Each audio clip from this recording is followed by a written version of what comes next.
What's the perfect revenge on a cheating spouse? Public humiliation? Taking everything in the divorce? Sleeping with their best friend? Most people think revenge has to be loud, dramatic, and immediate. But what if I told you about a woman who discovered her husband's affair and spent an entire year planning a revenge so calculated, so perfectly timed that when it finally happened, her cheating spouse didn't even realize he was being destroyed until it was far too late? This is the story of Rachel Chen and her husband Mark, and how she turned their 10th wedding anniversary into the most devastating gift he would ever receive. But here's the twist. And trust me, there are several. The revenge wasn't what anyone expected. Not Mark, not their friends, not even Rachel herself by the end. Before we dive into this tale of infidelity, betrayal, and the perfect revenge on a cheating spouse, make sure you hit that subscribe button, because this story will teach you something important about revenge. Sometimes the cruelest thing you can do to someone isn't destroying them. It's giving them exactly what they think they want. Rachel Chen understood this better than anyone, and she was about to prove it in the most spectacular way possible. Chapter 1: The Discovery Rachel. Chen found out about her husband's affair in the most cliché way possible. She saw a text message flash on his phone while he was in the shower. "Can't wait to see you tonight. I love you." It was from someone named Jim, but the heart emoji and the intimate tone made it very clear that Jake wasn't actually from the gym. Or if he was, their workouts involved a lot more than cardio. Rachel was 35 years old, a successful corporate lawyer, married to Mark for 10 years.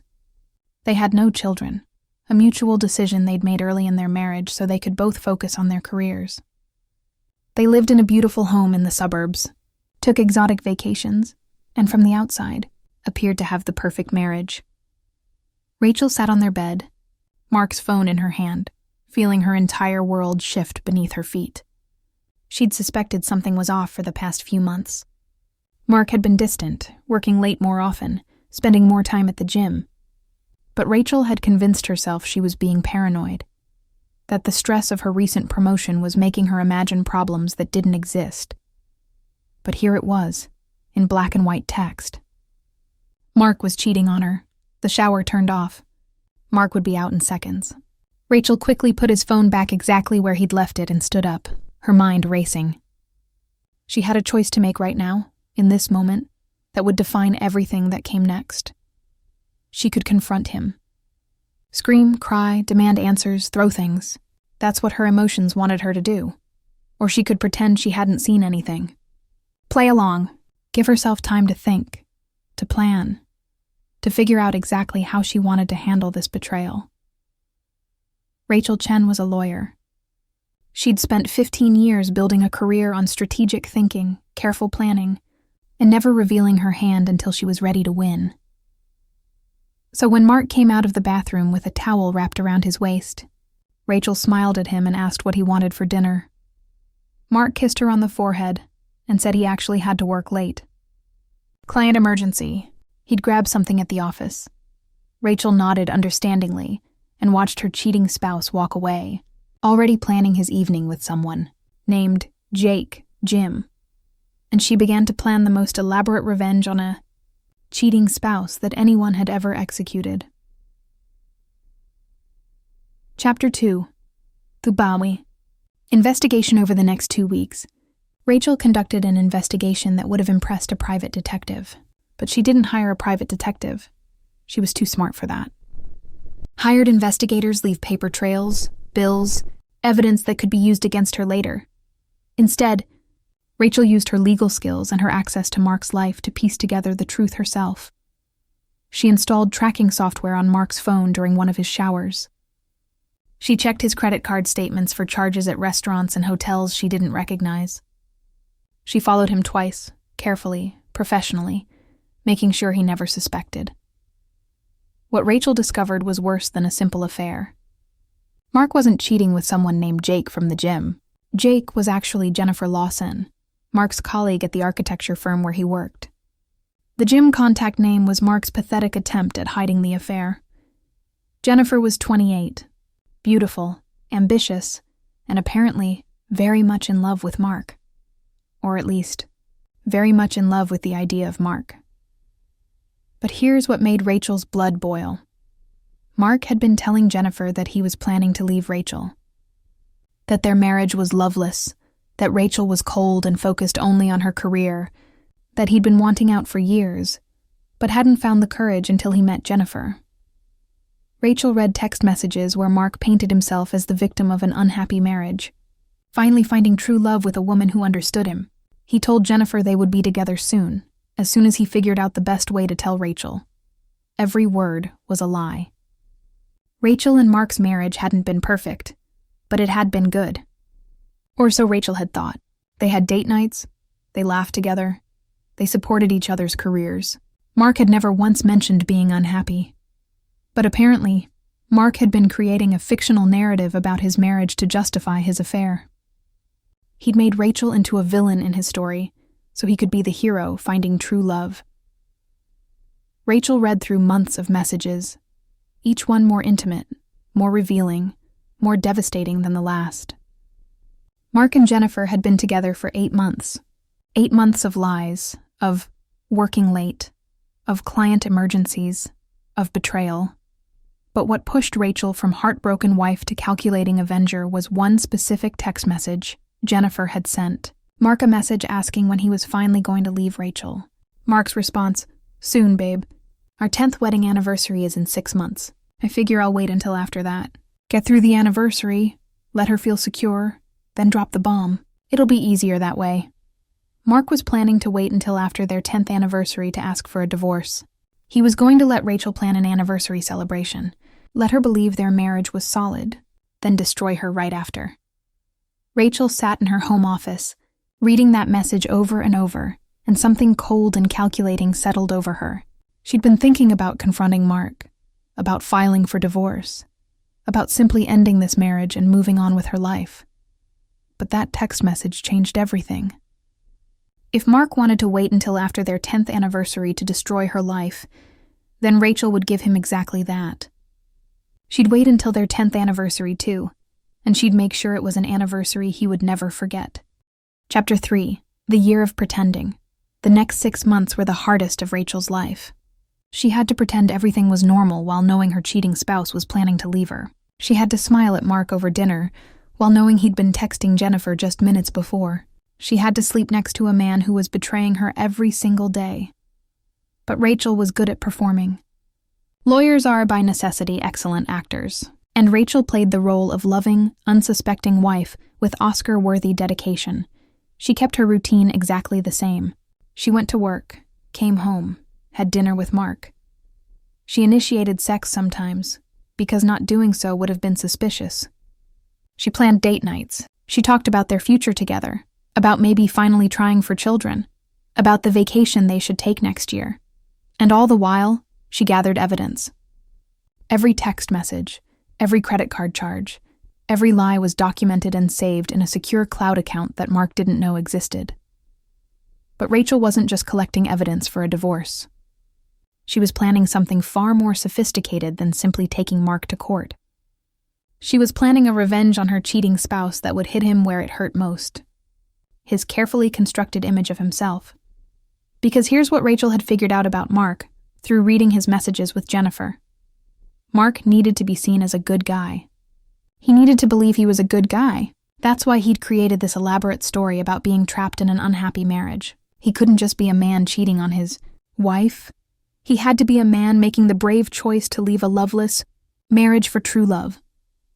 Mark's entire affair was built on a narrative that painted him as the hero and Rachel as the obstacle to his happiness. So, Rachel decided to give Mark exactly what he wanted.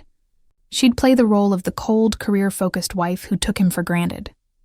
She'd make Mark's fictional narrative come true, so when he finally left her, he could feel justified in his betrayal. Rachel started working late more often. She turned down some of Mark's suggestions for date nights, claiming she was too tired or too busy.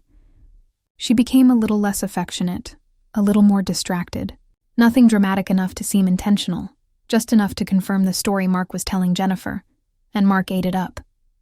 His text messages to Jennifer became more self-righteous, more convinced that he was making the right choice. "You're right, Jen.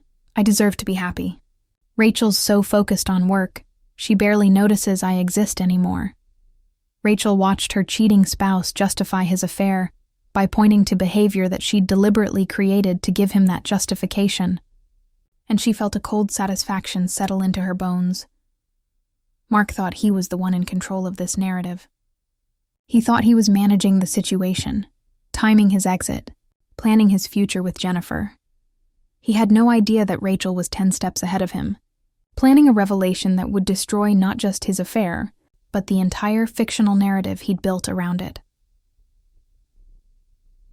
Chapter 4. The anniversary plant 3 months before their 10th anniversary. Rachel began the most critical phase of her plan. She started therapy, not because she needed therapy for dealing with her cheating spouse, though she probably did. No, Rachel started therapy because she needed documentation. She needed a professional record of a wife trying to save her marriage, of a woman concerned that something was wrong, of a spouse making every effort to address problems in the relationship. Rachel told her therapist, Dr. Sarah Morrison, that she felt distant from Mark, that their marriage felt stale, that she wanted to reconnect with her husband. She expressed concern that maybe she'd been too focused on work, too neglecting of their relationship. Dr. Morrison naturally suggested couples therapy. Rachel said she'd ask Mark, but she doubted he'd be open to it given how stressed he'd been at work lately. Every session was documented, every conversation recorded in official therapeutic notes. Rachel was building a paper trail of a wife actively trying to save her marriage while her husband was actively destroying it. And then, 2 months before the anniversary, Rachel did something that Mark would never see coming. She planned the most elaborate, expensive, romantic anniversary celebration anyone could imagine. She rented out an entire upscale restaurant for the evening. She invited 75 of their closest friends and family members, everyone important in both their lives. She hired a photographer, a videographer, a live band. She ordered flowers, decorations, a custom anniversary cake. Rachel told everyone that she wanted to celebrate their 10th anniversary in a big way, to renew their vows and recommit to each other. She said she'd been taking Mark for granted and wanted to show him how much he meant to her. Everyone thought it was beautiful. Romantic, exactly what you'd want from a wife celebrating a decade of marriage. Mark, when Rachel told him about the party, looked momentarily panicked. But he couldn't object without raising suspicion. He couldn't say, actually, I was planning to divorce you right after the anniversary, so maybe let's not have a big party. So Mark smiled and said it sounded great, while his text messages to Jennifer became increasingly frantic. She's planning this huge anniversary thing. I can't divorce her right after, it would look terrible. We'll have to wait a few more months. Jennifer naturally was not happy about this delay, but Mark convinced her it was just a temporary setback, that they'd be together soon, that this was actually good because after such an elaborate celebration, no one would suspect their marriage had problems. Rachel watched these text exchanges with grim satisfaction. Mark was walking straight into her trap, and he had no idea it was even there. The invitations went out. The RSVPs came back. Everyone was coming to celebrate Rachel and Mark's 10 years of marriage, and Rachel had one final element to add to her revenge on her cheating spouse. A gift that would make this anniversary truly unforgettable. Chapter 5. The anniversary gift. The week before the anniversary party, Rachel told Mark she had a special gift for him. Something meaningful, something that represented their journey together. Mark, feeling guilty about his plans to leave, told Rachel she didn't need to get him anything. But Rachel insisted. She said she'd been working on this gift for months, and she couldn't wait to share it with him. What Rachel had actually been working on was a video montage. A journey through our marriage, she called it. 10 years of memories, photos, videos, all compiled into a beautiful, emotional presentation that would play at their anniversary party. Rachel told Mark she'd gathered photos from their wedding, their vacations, their life together. She said it would be a surprise for the guests, a beautiful tribute to their decade of love. Mark agreed it sounded nice, never suspecting what Rachel had really created. Because Rachel's video montage wasn't just photos and home videos. Interspersed throughout the happy memories of their marriage were screenshots. Text messages, emails, credit card statements, photos from the tracking software showing Mark at Jennifer's apartment. Rachel had created a video that told two stories simultaneously: the story of their marriage as everyone believed it to be, and the story of Mark's affair as it actually was. The video was designed to play at the party after dinner. After the speeches, after everyone had celebrated this beautiful marriage, it would start with their wedding photos, their early years together, looking like a normal anniversary tribute. And then, slowly, the evidence would begin to appear. A text message here, a photo there. By the time the guests realized what they were watching, it would be too late to stop it. Rachel's revenge on her cheating spouse would be witnessed by everyone who mattered in their lives. Mark's parents, her parents, their friends, their colleagues. Everyone would see exactly what Mark had been doing for the past 8 months, documented with the thoroughness of a legal case file. But Rachel's true masterstroke wasn't just the public exposure. It was what she planned to do right before the video played. Chapter 6. The Anniversary Party. The night of their 10th anniversary arrived. The restaurant was beautiful, decorated with flowers and candles, filled with their friends and family all dressed up and excited to celebrate. Rachel wore a stunning red dress. Mark wore a suit. They looked like the perfect couple, celebrating a decade of perfect marriage. Dinner was served. Speeches were made. Mark's father talked about how proud he was of his son for building such a strong marriage. Rachel's best friend talked about what an inspiration Rachel and Mark were as a couple. Every word was another knife in Rachel's chest, but she smiled through it all, playing her part perfectly. And then came the moment Rachel had been planning for 6 months. The lights dimmed. The screen was set up for the video presentation. Everyone gathered closer, excited to see this journey through Rachel and Mark's marriage. But before the video started, Rachel stood up and asked for everyone's attention. She said she had something to say before they watched the tribute. Mark, sitting next to her, smiled supportively, having no idea what was coming. Rachel pulled out a small envelope from her purse. She said that before they watched the video of their journey together, she wanted to give Mark his anniversary gift in person.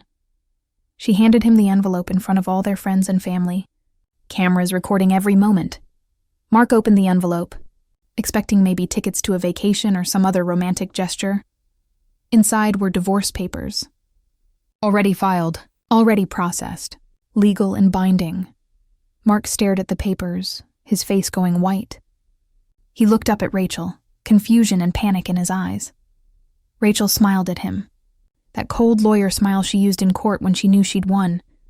"I filed for divorce 6 months ago," Rachel said, her voice carrying clearly to every person in the room. "It's been processed quietly, without your knowledge.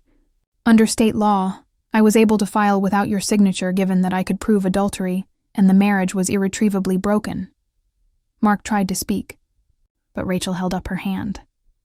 "You wanted to wait until after our 10th anniversary to divorce me." "Mark, well, technically you got your wish. Our marriage ended at midnight last night, right after our 10th anniversary passed. We're divorced as of this morning. This party isn't a celebration of our marriage. It's a celebration of the end of it." The room had gone completely silent. Everyone stared at Rachel and Mark, trying to process what they were hearing. Rachel continued. "Now I've prepared a video presentation as promised, but it's not quite the journey through our marriage that everyone expected. Mark, I think you should probably leave before it plays. Trust me, you don't want to see this." Mark stood up, his chair scraping loudly in the silent room. He looked around at all their friends and family staring at him, at Rachel standing calmly with that cold smile, at the divorce papers in his shaking hands. "Rachel, what are you doing?" "You can't just—" "I can, actually," Rachel interrupted. "And I did. You wanted to blindside me after the anniversary? Congratulations. You've been blindsided first." Rachel turned to address the room.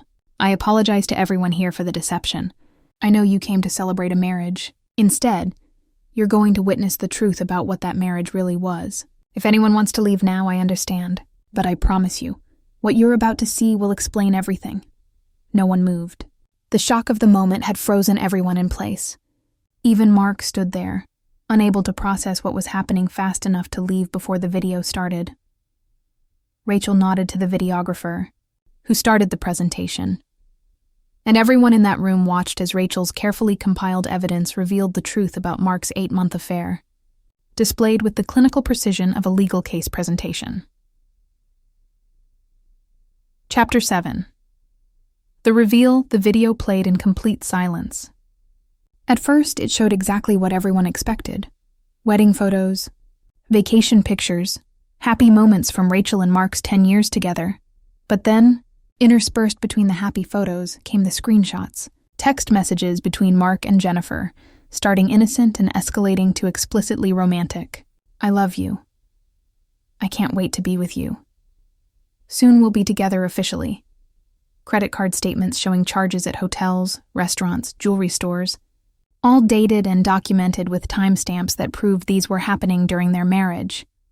Photos from the tracking software, showing Mark's car parked outside Jennifer's apartment building at 2 a.m., 3 a.m., night after night, and then, most damaging of all, the messages where Mark talked about leaving Rachel, where he called their marriage loveless, where he told Jennifer that Rachel was cold, career-focused, taking him for granted.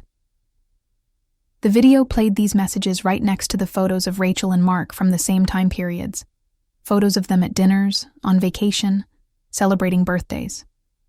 Visual proof that while Mark was telling Jennifer their marriage was dead, he was simultaneously playing the role of loving husband with Rachel. By the time the video finished, everyone in the room understood exactly what had happened. Mark had been cheating on Rachel for 8 months, lying to both women, planning to leave Rachel right after their anniversary, and Rachel had discovered everything and orchestrated this entire evening as the ultimate revenge on her cheating spouse. Mark had left halfway through the video, unable to face the evidence displayed for everyone he knew. The room remained silent for several long moments after the video ended. Finally, Rachel's father stood up and started applauding. One by one, everyone in the room joined in. They were applauding Rachel's courage, her strategic brilliance, her refusal to be the victim of her cheating spouse's betrayal. Rachel stood there, accepting the applause, feeling vindicated and powerful, and completely in control of the situation. Her revenge on her cheating spouse had been perfect. Public, humiliating, irrefutable. Mark's reputation was destroyed. Everyone he knew had seen the evidence of his betrayal. His parents, his friends, his colleagues, all witnesses to his shame. Rachel had won. So why did she feel so empty? Chapter 8. The Aftermath.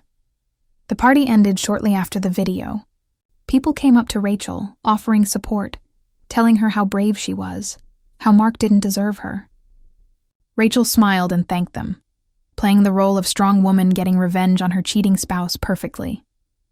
But when everyone had left and Rachel stood alone in the restaurant, surrounded by flowers and decorations and the remnants of her elaborate revenge, something unexpected happened. She started crying, not tears of sadness or heartbreak. Tears of exhaustion, of relief, of complicated emotions she hadn't let herself feel for 6 months, while she'd been playing the perfect wife and planning the perfect revenge.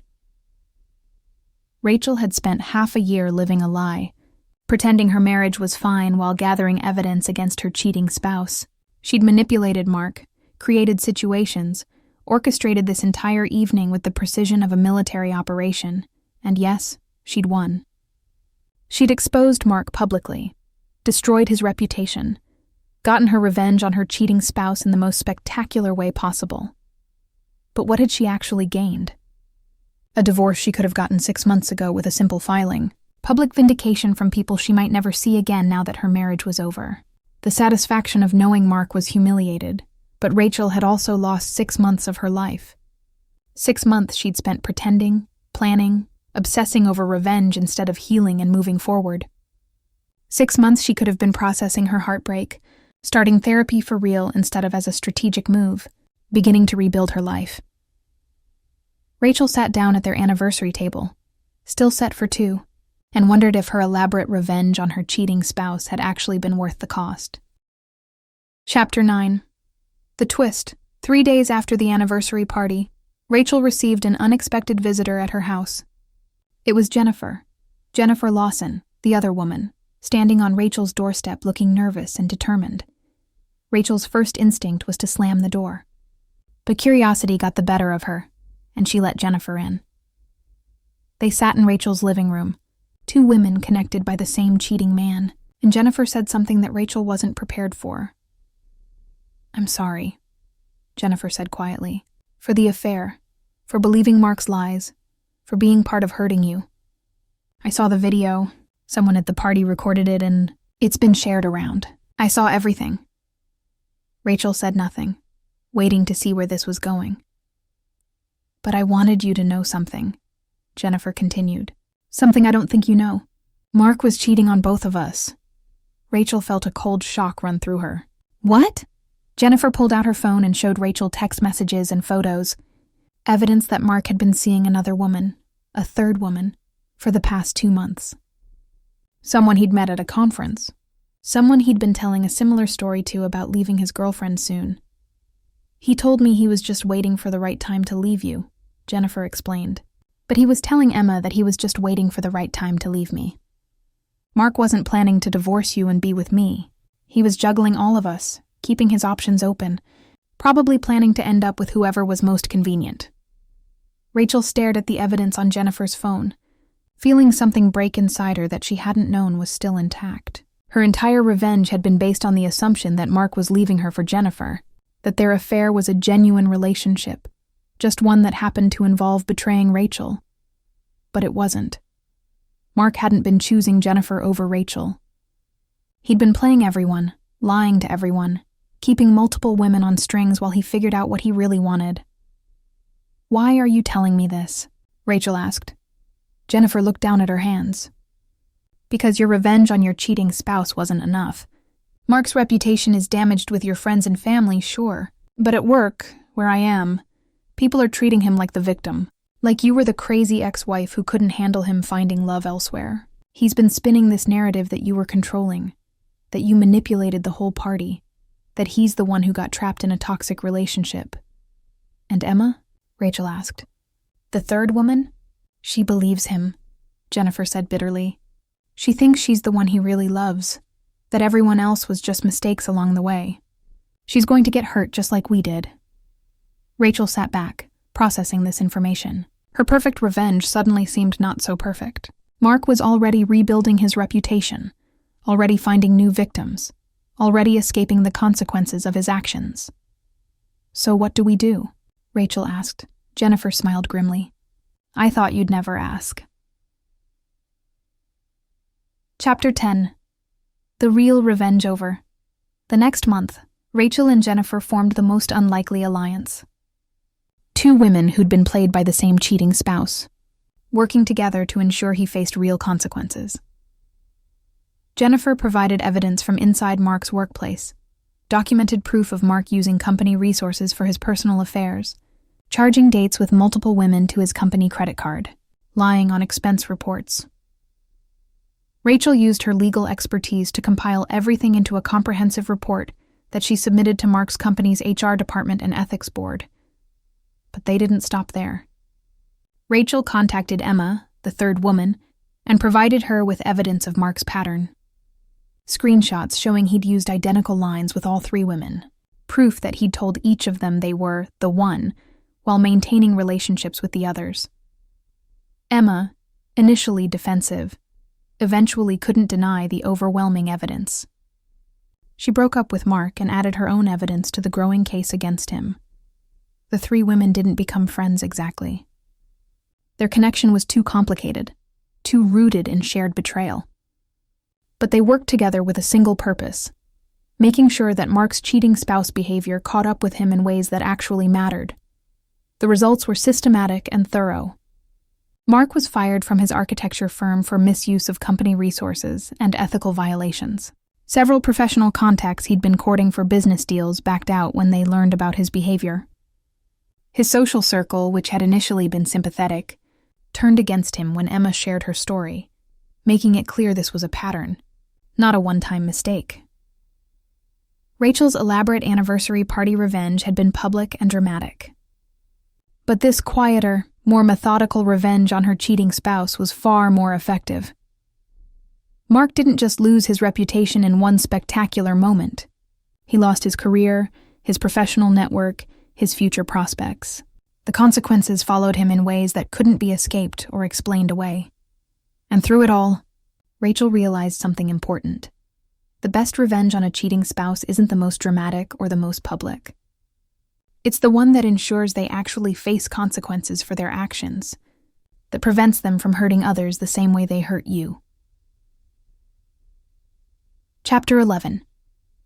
The final twist 6 months after the anniversary party, Rachel ran into Mark at a coffee shop. It was the first time they'd seen each other since that night. Mark looked terrible. Not just physically, though he'd clearly lost weight and wasn't taking care of himself, but there was something broken in his eyes, something defeated in the way he carried himself. Rachel ordered her coffee and was about to leave when Mark spoke. "Can we talk? Just for a minute?" Rachel considered saying no, but curiosity, or maybe closure, made her sit down at his table. "I wanted to say I'm sorry," Mark said quietly. "For everything. The cheating, the lies, the way I treated you. I've had a lot of time to think about what I did and why I did it, and I finally understand how badly I messed up." Rachel said nothing, waiting to see if this was genuine or just another manipulation. "I've been in therapy," Mark continued. "Real therapy, actually dealing with my issues instead of just making excuses. And I realized that I was never happy with myself. I was always looking for validation from external sources. From women, from success at work, from appearing perfect to everyone around me. The affairs weren't about you not being enough. They were about me never feeling like I was enough. So I kept trying to prove my worth by seeing how many people I could make fall for me. It's pathetic, I know." Rachel took a sip of her coffee, processing this. It was the first time Mark had ever taken real responsibility for his actions, without shifting blame or making excuses. "Your revenge destroyed me," Mark said. "The anniversary party, the video, losing my job, everything. And I deserved all of it. But in a weird way, it was the best thing that ever happened to me." "How do you figure that?" Rachel asked, her voice neutral. "Because I had to hit rock bottom before I could finally be honest with myself. I lost everything. My career, my relationships, my reputation. And when I had nothing left, I finally had to confront who I actually was, instead of who I was pretending to be." Mark looked at Rachel with real vulnerability for the first time in their relationship. "I'm not asking for forgiveness. I don't deserve it. But I wanted you to know that your revenge on your cheating spouse accomplished something you probably didn't intend. It forced me to become an actual person instead of a collection of lies and manipulations." Rachel studied Mark's face, looking for signs of manipulation, of performance. But all she saw was someone who'd been broken down and was trying genuinely to rebuild into something better. "I'm glad you're working on yourself," Rachel said finally. "But you're right, I don't forgive you. Maybe someday, but not now. What you did caused real damage, Mark. To me, to Jennifer, to Emma, to yourself." "I know," Mark said, "and I'm going to spend a long time making amends for that." They talked for a few more minutes, then parted ways. Rachel walked home thinking about revenge, about consequences, about whether any of what she'd done had actually helped her heal. Epilogue: The real victory.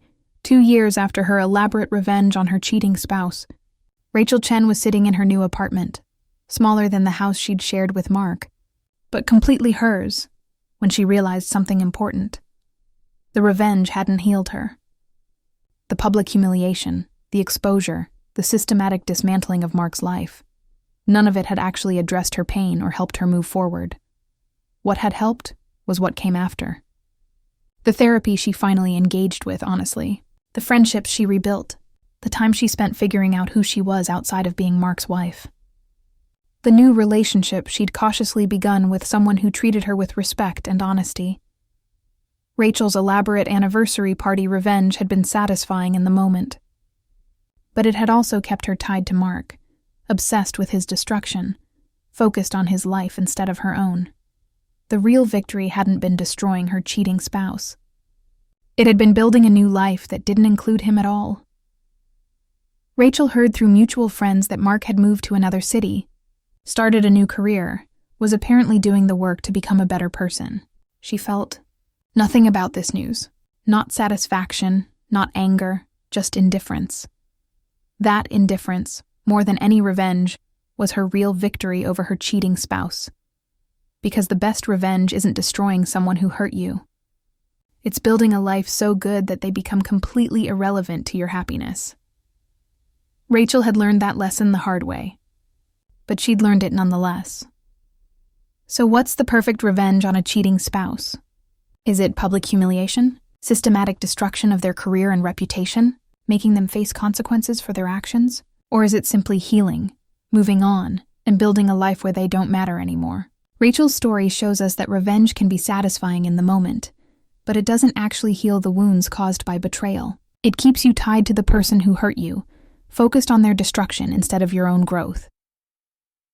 The most powerful thing you can do after being betrayed by a cheating spouse isn't to destroy them. It's to become so genuinely happy without them that they realize what they lost. If you've dealt with a cheating spouse, what was your experience? Did you get revenge? Did it help? Or did you find that moving on without revenge was more powerful? Let me know in the comments. And remember, the best revenge on a cheating spouse isn't making them suffer. It's making their betrayal completely irrelevant to your happiness. Subscribe for more stories about betrayal, revenge, and the complex psychology of relationships. Until next time, stay strong, stay authentic, and never let someone else's betrayal define your worth.